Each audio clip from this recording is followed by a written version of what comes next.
주님, 무더운 여름에도 쌀쌀한 가을에도 담쟁이는 보이지 않는 보폭으로 담장을 기어오르고 있습니다. 아슬한 저 수직의 중심에 무엇이 있기에 저렇게도 치열하게 오르는 것일까요? 그런데 그 끝없는 오름은 벽을 단단히 움켜잡는 그 미세한 뿌리들로 인해 가능함을 깨닫습니다. 우리는 가끔 삶이 힘겹다고 투덜거립니다. 마땅히 가야 할 길에서 벗어나 방황하기도 합니다. 그렇기에 담쟁이의 저 가뭇없는 전진이 더욱 값지게 느껴집니다. 하나님 나라는 자고 깨고 하는 중에 잘하고 있다고 가르쳐 주신 주님. 세상이 어둡다고, 전망이 보이지 않는다고 낙심하지 않게 해주시고, 지금 우리가 해야 할 일을 묵묵히 수행할 수 있는 힘을 허락해 주십시오. 우리가 묵은 땅을 갈아엎으면 주님께서 친히 정의를 비처럼 내려주신다는 사실을 잊지 않게 해 주십시오. 어떠한 방해가 있더라도 주님을 향한 우리의 순례를 그치지 않게 해 주십시오. 아멘.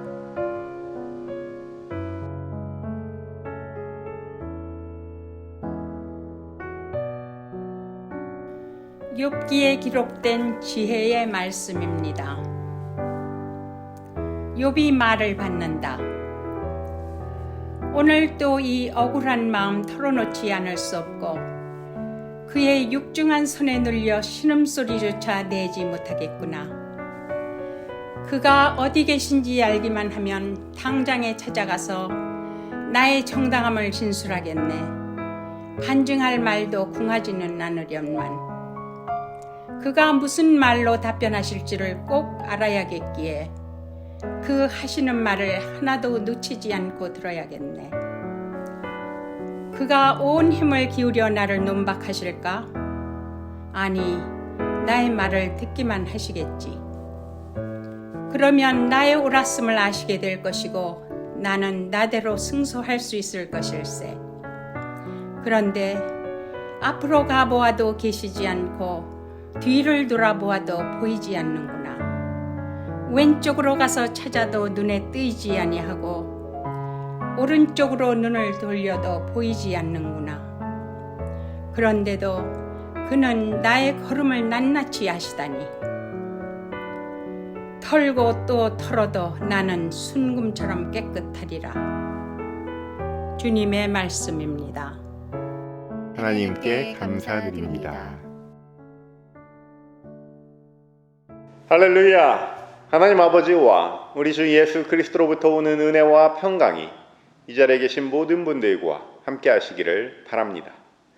지난주에는 천상회의로 시작해서 욥이 고통받는 장면을 우리가 함께 살펴봤습니다. 인상적이었던 장면으로 욥의 아내가 참다 못해 외치는 시인 기억나실 거예요. 죽을 때 죽더라도 차라리 하나님을 향하여 저주라도 퍼붓고 죽으십시오. 이때 욥의 그 유명한 우문현답이 터지죠. 우리가 누리는 복도 하나님께로부터 받았는데 어찌 재앙이라고 해서 못 받는다 하겠소. 하여간 욥의 믿음은 요난스럽습니다. 하나님께서 욥을 가리켜서 이 세상에서 그 사람만큼 흠이 없고 정직한 사람이 없다 이렇게 말씀하실 정도니까 의인 중에 의인이요 둘째가라면 서러운 하나님의 사람입니다. 지난주에 제가 숙제를 하나 부탁드렸죠. 욥기의 절반 22장까지 낯설게 읽기를 각자의 방법으로 시도해 보셔라. 제가 낯설게 읽기를 권해드릴 때 전부 일일이 이해해가면서 정독하라고 말씀드리지는 않았습니다. 이 책은 이해해가면서 읽기에는 너무 먼 당신이에요. 참고로 욥기의 구성을 간단히 말씀드리면 1, 2장과 42장은 재밌는 얘기입니다. 마치 에스더서나 요나서처럼 소설 형식으로 나름 흥미진진한 전개를 보여줍니다. 이러한 산문과 산문 사이에 대부분의 속알맹이는 운문이에요. 운문이 뭡니까? 운율이 있는 글, 올림이 있는 글, 풀려져 있지 않고 압축되어 있는 글입니다. 우리가 잘 아는 시, 노래, 그리고 저는 기도까지 운문이라고 여깁니다. 욥기에는 3장의 산문 사이에 총 39장이나 되는 운문이 샌드위치처럼 껴있어요. 일종의 뮤지컬입니다. 그래서 말씀드립니다. 이해하려고 하지 않으셔도 돼요. 저도 모르는 내용 투성이고 경험 많은 은퇴 목사님들도 볼 때마다 새롭다 말씀하시는 책이 욥기입니다. 성서학자들도 원문이 유실된 부분들이 많아서 다양한 자료들을 짜맞춰서 추정할 수밖에 없는 부분들이 많이 존재합니다. 그런데 이것이 바로 성서의 신비를 잘 담고 있는 특징 아니겠습니까?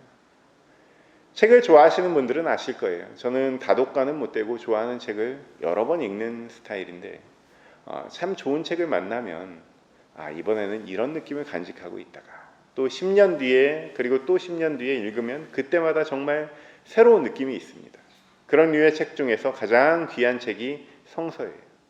성서 중에서도 두고두고 비밀을 파헤치는 느낌, 매번 처음 보듯이 감상하는 그런 책이 있다면 저는 신약에서는 요한복음하고 로마서, 그리고 구약에서는 창세기와 욥기를 꼽고 싶습니다. 그러므로 이 귀한 말씀 앞에서 우리가 해야 할 일이 있습니다. 소중히 간직하는 거예요. 쉽사리 판단하지 않고 지켜보는 것입니다. 그리하여 소망 가운데 내 삶의 애환과 굴곡을 하나님께서 말씀으로 터치해 주시기를 바라시기를 주님의 이름으로 축원합니다. 그 사이에 참 많은 일이 있었습니다. 지난주에 욥이 고통받기 시작하면서부터 오늘 본문에 이르기까지 수많은 우여곡절이 있었는데 그 중에 몇 가지를 좀 소개해 드릴까 해요. 먼저 친구들이 찾아옵니다. 엘리바스, 빌닷, 소발이라는 세 믿음의 형제들이 찾아와서 한 일이 있습니다. 함께 있어주는 거예요. 여러분 그런 친구를 가졌습니까? 여러분은 그런 친구가 되어주고 계십니까?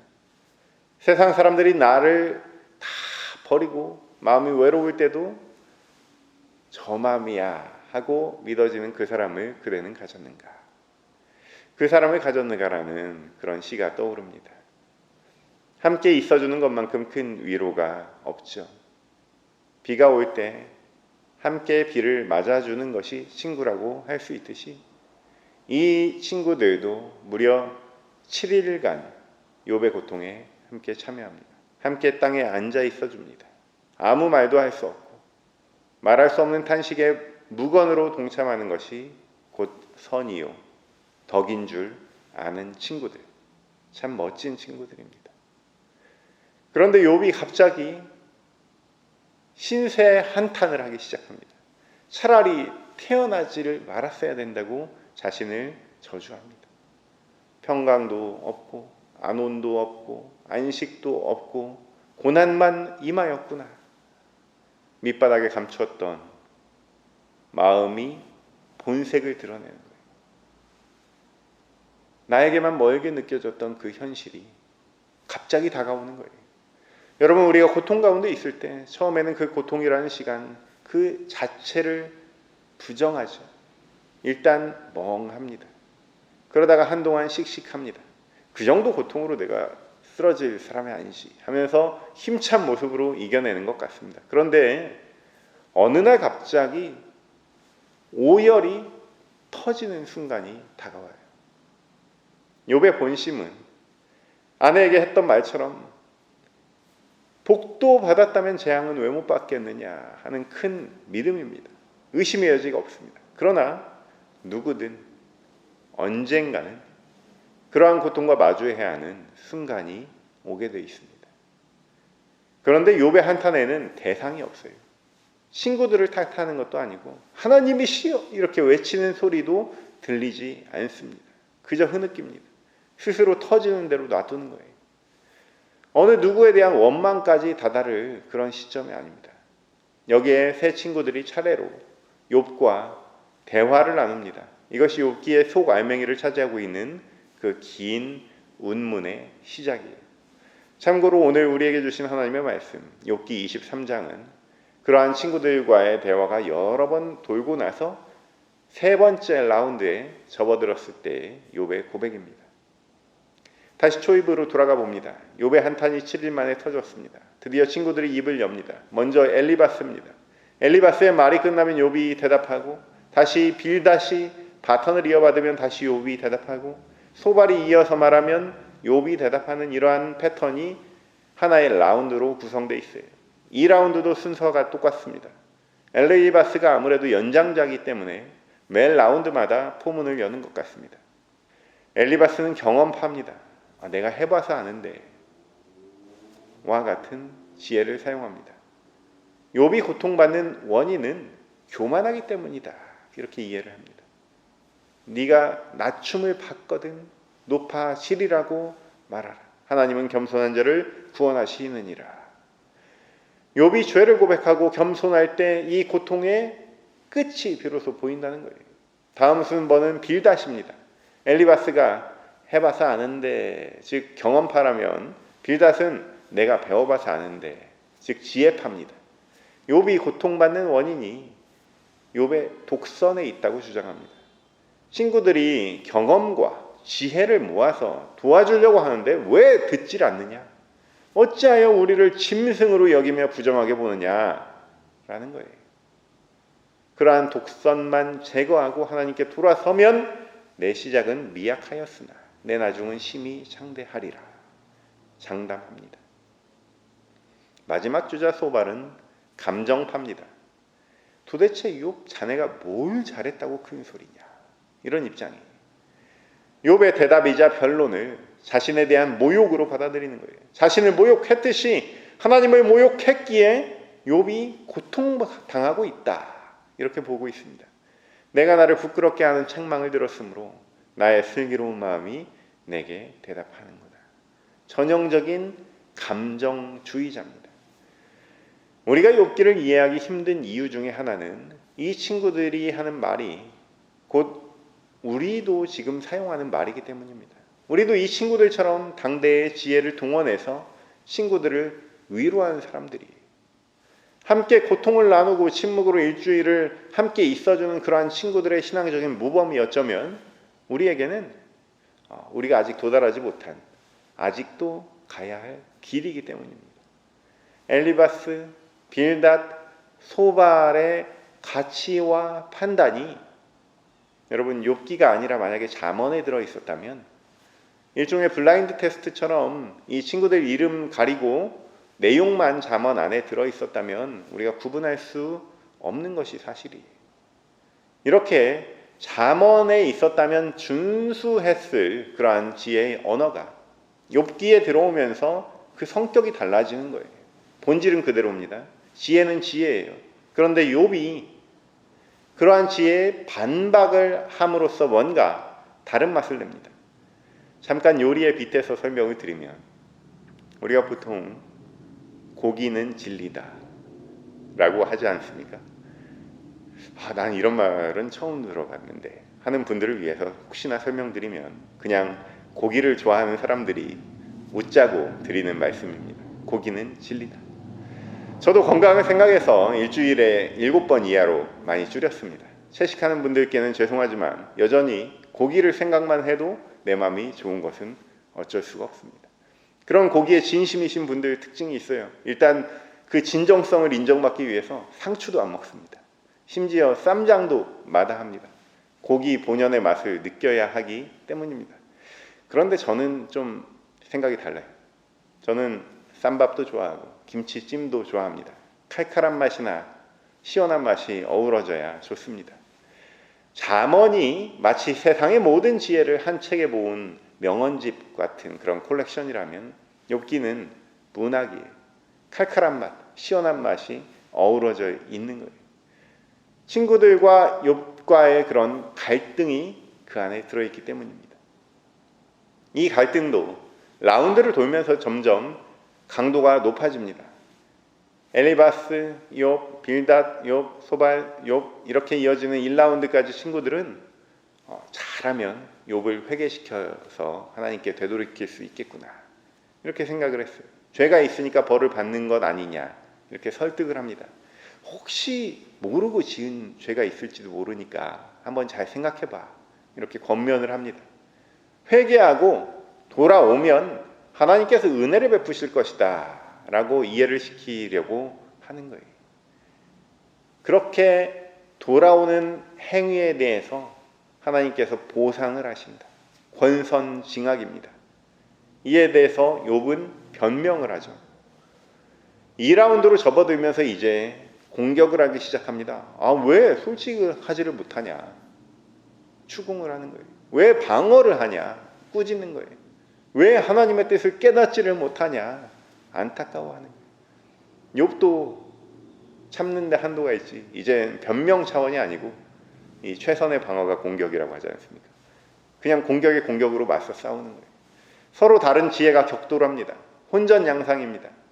이제 세 번째 라운드가 이제 막 시작됐습니다. 첫 번째 주자 엘리바스가 22장부터 다시 포문을 열어요. 엘리바스는 가슴 절절한 설교를 합니다. 이 설교만 떼어놓고 보면 너무나 아름다운 설교예요. 우리도 참 아름다운 말을 할 때가 많습니다. 그런데 시의 적절한지를 살펴야 하는 거죠. 아무리 아름다운 말이라고 해도 그 사람의 처지에 맞지 않으면 그저 내 시각과 내 주장을 그냥 밀어붙이는 것으로밖에 느껴지지 않습니다. 제 신학교 동기 목사가 얼마 전에 상담학 석사 과정을 시작했어요. 이 상담할 때 그 시의적절한 말 한마디를 위해서 수백 권의 책을 읽고 수천 시간의 실습을 마쳐야 하는 그런 모습을 옆에서 봅니다. 참 고생이 많아요. 쉽지가 않은 일이죠. 그런데 우리는 엘리바스가 보여주는 습관적인 반복을 멈추지를 못합니다. 엘리바스의 아름다운 설교, 오늘날 수많은 강단에서 이루어지는 습관적인 설교하고 어쩌면 비슷할 수 있습니다. 현실을 보게 하는 대신 그냥 생각을, 사고를 정지시키는 그런 권면이 행복과 위로라는 말로 포장돼서 선포가 되고 있어요. 스스로 생각해서 하나님 나라의 주인공으로 일꾼으로 서게 하는 대신 그냥 피안의 세계, 죽음 너머의 세계에 몰두하게 만듭니다. 고통의 시대를 살고 있다면 오히려 더 현실과 맞닿은 영성이 필요한 거예요. 이 일정한 온도와 압력을 이겨내고 마침내 씨앗이 터져나올 준비가 되어 있는 시점이 바로 이 고통의 시대입니다. 엘리바스의 감동적인 설교가 끝난 후에 이어지는 욥의 이야기가 바로 오늘 본문이에요. 3라운드부터 욥의 반응이 달라집니다. 지금까지와 달리 친구들에게 변명을 하거나 맞상대 하거나 하지 않습니다. 마치 오페라의 아리아처럼 독백이 이어져요. 여기서 청중은 하나님 한 분이십니다. 왜 이해를 해주지 못하는가? 나를 좀 불쌍히 여겨달라. 지금까지 친구들에게 애원하던 말투와 달리 뭔가 차분하고 절제되어 있습니다. 사랑하는 성도 여러분, 세상에다가 애원을 해도요, 알아주는 이 하나 없습니다. 애원에서 탄원으로 옮겨가는 욥의 모습을 잘 살펴보십시오. 사람에 대한 애원에서 하나님께 탄원하며 매달리는 욥의 변화된 모습이 오늘 우리에게 주는 메시지가 무엇입니까? 대상이 달라져야 된다는 거예요.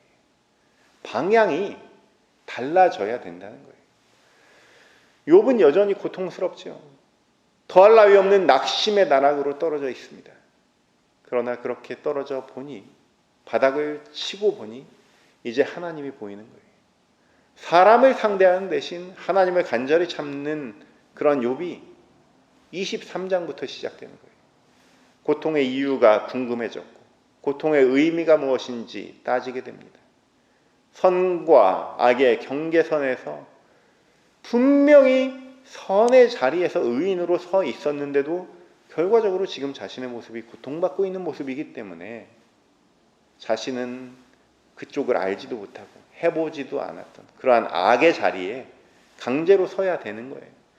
그러한 위기 가운데 탁 하고 깨달은 거예요. 분명히 뭐가 잘못됐구나. 내가 알던 선악의 세계 너머에 뭔가가 있구나. 사람들이, 친구들이, 그리고 내가 선과 악이라고 믿는 것, 그 너머에 뭔가 있구나. 엘리바스는 22장에서 오직 순종과 침묵을 강조합니다. 전통적인 지혜입니다.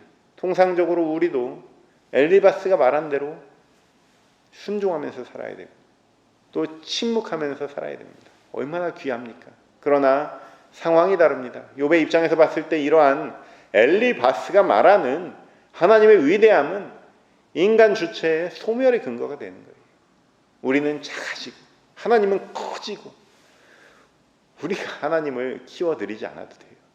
하나님은 원래 크신 분이고 우리가 생각하는 크고 작은 개념하고 상관없이 무소부재하신 분이신데 우리는 자꾸 우리를 작게 하나님은 크게 하는 그러한 선악의 구도에 빠져 있습니다.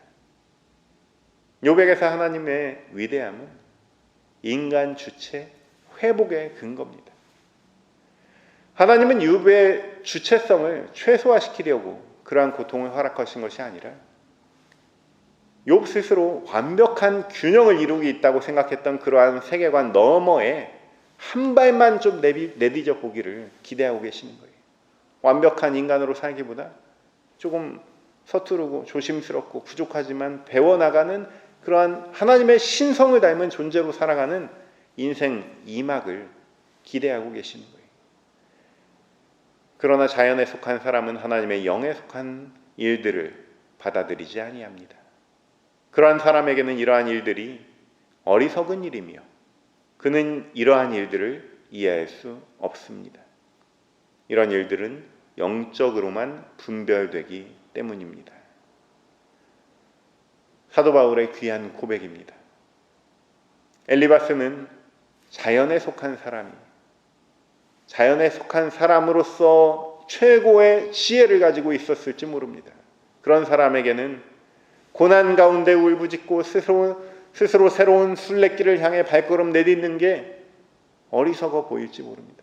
그러나 이러한 일들은 영적으로만 분별됩니다. 욥이 새롭게 경험하는 새로운 차원과 엘리바스의 자연의 세계가 서로 충돌하는 거예요. 이 일이 있은 뒤로 훗날 하나님께서는 엘리바스에게 이렇게 말씀하십니다. 너와 너의 두 친구를 생각하면 터지는 분노를 참을 길 없구나. 너희는 내 이야기를 할 때 욥처럼 솔직하지 못하였다. 하나님께서 엘리바스를 향해 분노하시는 이유가 무엇입니까? 솔직하지 못하였다. 이 말인즉 하나님께 불평 한마디 없이 혼자서 대단한 지혜자인 척하였다. 다시 말해서 현실에 안주한 지혜자였다라는 말이에요. 하나님이 욥에게 이 고통의 세계 너머로 향할 수 있도록 그 세계를 둘러싸고 있던 그 보이지 않는 막을 찢을 수 있도록 던져주신 하나의 가위 같은 도구가 하나 있습니다. 그것이 바로 불평이라는 도구예요. 불평. 엘리바스의 설교 참 아름다웠죠.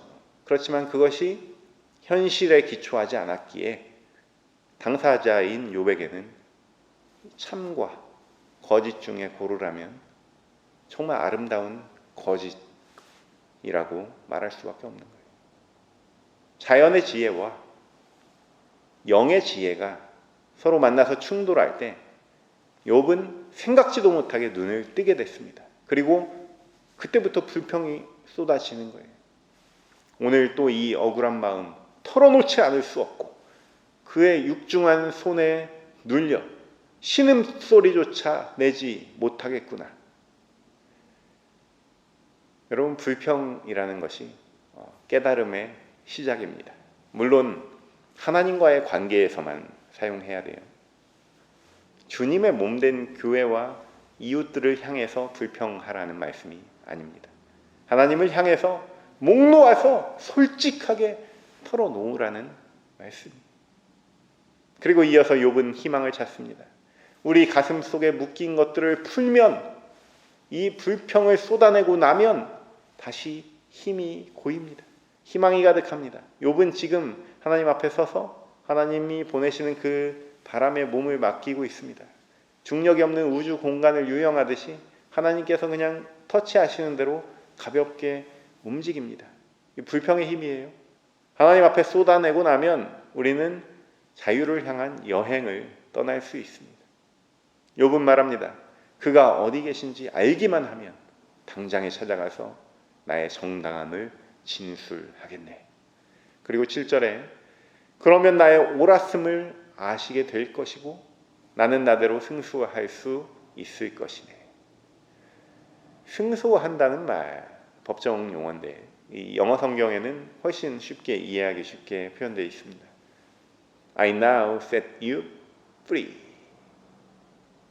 하나님께서 욥을 이제는 자유케 하신다라는 말씀이에요. 고통받는 사람의 궁극적인 목표는 자유입니다. 전혀 들어줄 마음 없는 친구들과의 반복되는 논쟁에 욥은 지쳤습니다. 더 이상 지옥은 없을 것 같았는데 샤르트르가 표현한 대로 타인이 지옥이. 이 지옥에서 벗어나 하나님을 찾기로 마음 먹으니 속이 후련합니다. 그러한 희망에 가득 차서 욥은 사방을 둘러봅니다. 그런데 앞뒤 좌우를 살펴도 하나님은 보이지 않습니다. 어디를 봐도 하나님은 찾을 수가 없습니다. 불평으로 시작된 거룩한 분노로 욥은 깨어남의 첫 발을 내디뎠습니다. 그렇지만 아직 걸음마 단계일 뿐이죠. 여전히 세상의 시각으로 평면 차원에서 하나님을 찾습니다. 새로운 차원이 존재한다는 것은 알죠. 그렇지만 여전히 욥이 펼쳐볼 수 있는 것은 지도밖에 없는 거예요. 평면 지도. 그 지도 위에서 하나님을 찾고 있습니다. 저나 여러분은 지금 욥의 마음을 충분히 공감하실 겁니다. 우리 인생의 이 굴곡진 어떤 지점에서 우리가 고통받을 때 고개를 돌려봤지만 하나님이 안 계셔요. 부재하신 하나님, 안 계신 하나님. 그 경험이 얼마나 크게 느껴지십니까? 부모님들이 자녀들을 위해서 얼마나 헌신하고 잘 먹이고 잘 입히는데도 그 아이들이 나중에 크잖아요. 그러면 그 사소한 빈틈이라도 찾아서 이게 내 어린 시절의 상처야 하면서 얼마나 크게 생각합니까? 그러나 아이들 입장에서는 그게 커요. 워낙 선명해서 그렇죠. 부모님이 보지 못했던 그 빈틈을 아이가 찾기라도 하면 그때부터 시작입니다. 결핍을 그냥 안고 끙끙 앓으면서 평생 살아가는 그런 사람들도 있어요. 그렇지만 하나씩 하나씩 찾아나가고 메꿔나가고 거기를 또 정원으로 갖고 나가는 그런 사람들도 있어요. 오늘 우리는 욥의 불평과 희망과 좌절을 보았습니다. 이것이 신앙적인 순례의 시작이에요. 딱 하나의 믿음 가지고 시작하는 거예요. 어둠도 흑암도 나를 어찌할 수 없다. 나를 떨게 할 수 있는 것은 오직 하나님뿐이라는 그런 믿음. 모든 주권이 하나님께 있음을 고백하는 믿음으로 시작하는 그런 여정이 바로 깨달음을 향한 신앙의 순례입니다. 사단의 계략은 여기서 이미 실패해 가고 있는 것을 방증하는 거예요. 영적 순례에 있어서 딱 끊는 일이 필요합니다. 여러분, 이것을 단이라고 해요. 깨닫고 끊는 것입니다. 문동환 목사는 각과 단에 이르러야 봄 향기 맡는다 라고 했습니다. 우리를 상투성에 매몰되게 하는 그러한 설교를 끊으십시오. 그냥 목사님들의 설교를 말하는 게 아닙니다.